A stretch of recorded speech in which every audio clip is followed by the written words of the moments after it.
cancer throat and so enwi asem abofo eke enkwara bebere anwaso ade anwa he nyina enwi a ye maame no ye free so ene ye wo sembo bi hwe wo se etiri ba ye yiri tia se galas ho bi sembo opefem sa ho no opefem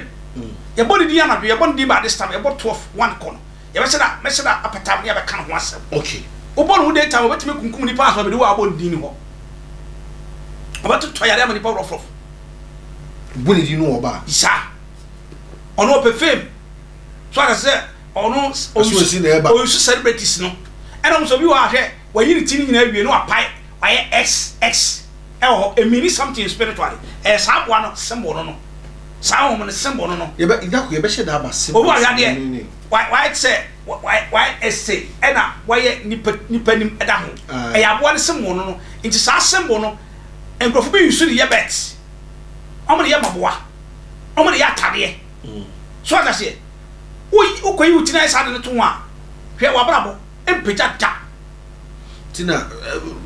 sorry to say ruffians na yes yeah wa brabo ko ye da hwade another symbol su ni sa bo no kita another symbol no maso so that I say owo so apa owo da ho eno so ya bo na symbol no etiri pa bia wo sa de no wa connect dada wa connect nti wo so bi wa twabu na chi ba miensa who create the bad spirit is on metra because the symbol no and you can Revelation chapter 5 agade ba ma bi o yesa de bi o dwamanfo you can Revelation chapter 17 verse 1 go ina was na me ho ba bi adwaman ahya so de e da na moma so e da na chi no many pa ya jajaja iti twade nipa bi a wo sase mu no bi o ya jajaja officer bi ase nyina ne dia no wusho it is a case a trim when you madia. Is here very careful. You know how people operate our hair. You see a Christian for no. Or was me a Christian so who got to Saluma and come out in Comu. Nicolay chop on the Sikabatan in Comu.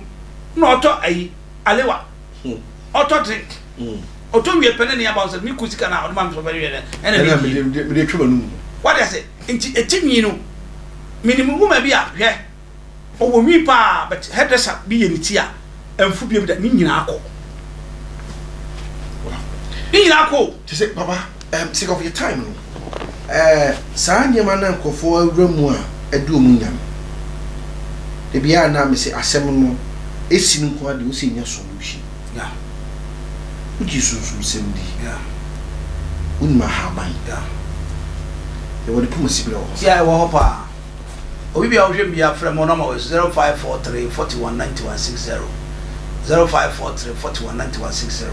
so from next 0553 40 1462 Obi bia the TV info bia on frem e de sadwe na frem futenten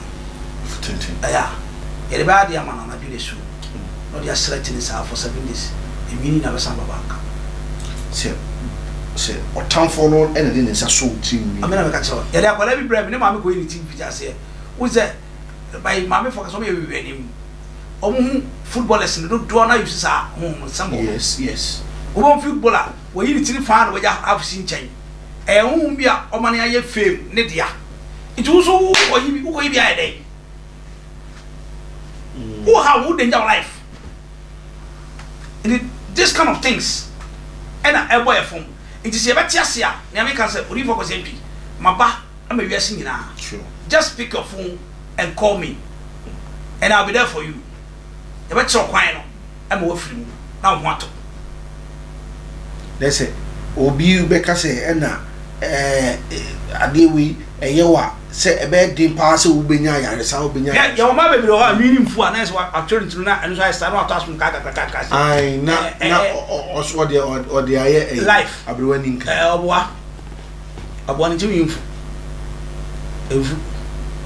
no abosakula ay abosakula no na mo wo so na mti obi timbe asodai osodai no na ye yini ti are be chine nti nyina akuku and ti nyina akuku ti na me kan se obi bi o hwa atati TV no o tumiri ka wa o ti winfu no anas wo ti yare wo ti so no wo de afrɛ me na ye mo obu wo ti a wa wo koyi ye na agility pa ye si ni tira sisi ya na ni hwene obi kwa hwene mututu moja ya hwene mututu moja eno so aba ho e wa aba ho ere so no wodi so ada ho na saa de na firi so ko eno ye na na 12 ana 12 nti obi bi o hwe me no nyese abro ne du ye ni apere si etimi expose amamfo sure na nyame ma de omo ada se obi titimi ba na watwa ahwe no akọ off ede nti akoyi di ti maame fo na akwara ne nya 1 year akwara no de ode ne ko ba bia se mun koyi samanfo ti na monfa foforo ne mra o maame wo yesa o kiti problem ama ho hwe so onkoyi samanfo ti samanfo ti no le ba ne samanfo ti who take risk e de oba na to danger mu wi ya na ngasa na mra bo mpai na wusu se oba na ya basabasa you very careful ya won kwala bebre wa won mu huma pa won bo huma pa but they don't have the favor because of whom you know take it from the young age you know. Wow, aha ay attention TV kwantanai ensam so dwumadie na waso guso a ana wani guso a wo hwe na obusafo ye odifo akwasi antwi ebiebie yani ewo niema bebre ho a etwese menu mienu me twe ya adwinsi so na yehu asem bi ebesie bia ne ho solution ewo eno etina yakofa opanyike se abetena attention TV a yene no di nkomo se esem wa hinta no omra na o mechichi mu na yitimi nya asem no ne pomasipe me koso kai wo se dwumadi ne ko bi na aso masene emam de eye dwumadi bi oda ne den na misraw wo so wo hweme no bra da fa wo dwumaku ne fa be dom ye ne emu hu dawru ma ne ebo hu dawru ma wa nipa edi attention TV echichi ni bencheye baby obi a obi a no se unuma no bebo hu dawura me kam chewo nipa bi to mu se de se bi kafra en once na esi ayi bi hu no na me ka chewo kimidi e fo adwuma die dawuru ne fa bra na ye mo hu dawuru emfa ema na me ko so kai wo se Queen Vasti Foundation ena aso yasene ema yedi dwumadi bro me koso e kai wo se Queen Vasti Foundation the foundation na abama me no bi enu osumi bia e commonte so e koya doye mesro se wo hwemi na wo pese wo be kan ho na yi na e koye donation na obetimi afa na me gu ase na woni eye panifo atwetwe enkomo ne a kirewo eda e be commonte ni ba bi kura e kwa koye donation na bibia ye kama ebe no ko bebre ye be ye na ye ne papa adiasi na wabo asem no etofa e dia baye papa emprepre mu no obi wo wa wa menoni bebi owo no e ho no akonya ni problem wo mo men kran mo kumasi wo mo kofo dua vuri akra de se be wo efas obi a o men ye sisi ye wo kasa osi kumasi utimi obi timi kumasi betugo ni atade ye e de kumane pa e won kran obato bro nya tare finka e de kumasi eno de akra ni obi wa bochire obi su timi ka se me pese mu meri opa amomone me wuri akwa ngona amfa mane me sa de betimi meri eduru ye ya me a chen ya man instructions na bibli say ensu twapo enyi ebi beba hwade ye wo omu yusu ade bi friend tupe unu ma de ye de David oba timi on wig na mari so bi atutupe ya ye de mi ebi wo ba ko bi wo ye de mi na ye so sama ye de mi ene ye emi ipani ene ye intiti bi obi bia ya yaw sa no na won ti ase no me so wo de frame na me mo direction na bra so no fio e ho na ye betema firu so na moto betema firu so na moto aba for o number 2 bia na o number 0543 41 91 60